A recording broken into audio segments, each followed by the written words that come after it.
some minor prophets. But among there was Kulankit. Kulankit was the person who has been inspired by the spirit of Mana, known Mana 1, Mana Luthera. So these are the spirits dwelling in certain totemic, in the system of totems. You know, this, it would appear, is also among the Nuer, actually. The divination sometimes is designated to a certain either animal or this totem system of religion is part of the practice, the religious practice of most of these prophets. That's why probably you find this leopard skin, leopard what? Do you talk a little about this, I wonder? In the Nuer there were five Kwar. They start with Kwarmon, which is the priest of the earth. That is Kwarmon. And Kwarmon is a peacemaker, as well as an independent body who try to solve the bring peace to the community. And then next to him is Woodhaw, the cattle expert. So whenever there is something, there is a disease among cattle. Whenever there was no production among the cattle, he's the only person who is going to be asked about what to do. And third is Kwarthai. Kwarthai is an expert and a water expert. So he knows whether this water is spoiled or poison or not. Even when there's no fish, he's going to be the person who is going to be asked about why there's no fish. Even when the crocodile is eating people, harming people from the Nile, he's going to be the one who's going to be consulted. So in modern time, it's just like Minister of Water Resources, Wildlife, and all this. Water resources. Without power, the one of our times. Yeah, no power over the wildlife. Right? And there's a minister, another one, known as Kwartang, the owner of the tongue, which is the spear shaft. So when people go to war, he's just like the Minister of Defense. So he's one who is going to decide to break that tongue or shaft within the war.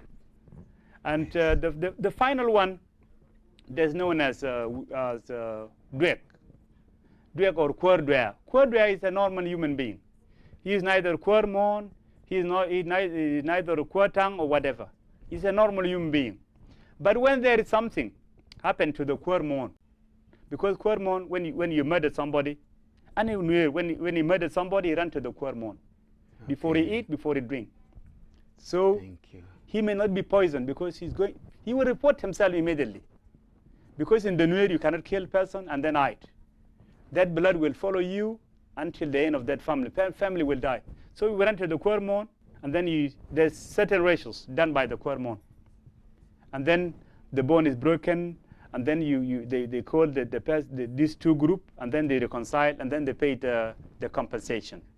Thank you very much. Then Kwarmon, when Kwarmon commit a crime or maybe kill a human being, he will run to the normal human being to be ill. So that person, Dwek, is also a Kwar. And the sixth one is, the last one is Kwarbi. Kwarbi is those of chiefs, like Salatin of those days. They wear certain clothes. Then they said you are the chief of that area. Right. These were six people in Nuer governing the Nuer. Yeah. Thank you very much, Deng. We go again out for a very, very brief moment. Our viewers, we shall be coming back to this fantastic religious story. Most of the Greek stories that contain historical elements were sung in a long, long epic song. Ngundeng was known also to have predicted his future, the future of everything he religiously administered through an epic song.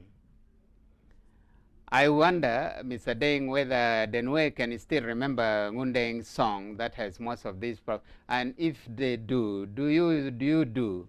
And can you sing us a few lines? For Ngundeng songs, because the Sudan situation, whatever is happening in Sudan, is there in Ngundeng song. But not everyone knows Ngundeng song. Only the elders, especially among the lower tribe in Akobo. They are the one who knows Ngundeng songs. Ngundeng has many songs. But I think to get this information is through research. And there's one song known as, he will say, roll my badwailer ba lig the thing, ligandang ba thing, lad kir mi luak tong adier Ngundeng bong ya longor, yelwany marga yel joy, ramlu deng yol luak bar, ajib gwedana monga bana, cham roll bomba bana mar, cholnyana marga yere, dole gui marga yer. So that song was about Rolmai. Rolmai is any person who has with a gun, starting from those colonials, because the Nuer have spears, and then Rolmai has gun. Mm-hmm. So he said that Rolmai will be defeated, and he will be beaten, and there will be a noise, something like bombarding. Lig the thing, liga and dang bad thing. So Gadang is not only Nuer. Anyone who is in Southern Sudan, they are Gadang, son of Deng. Liga and dang bad thing. Ladker mi luak tonga dier Ngundeng bong xia longor. So Ladker is a military person who is in the leadership, will be ruling. But he will rule with worry. He will be worried all the time that power may cease.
So Ngundeng becomes like a Lungor.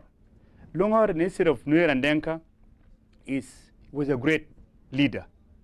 Was also just not a leader, a spiritual leader.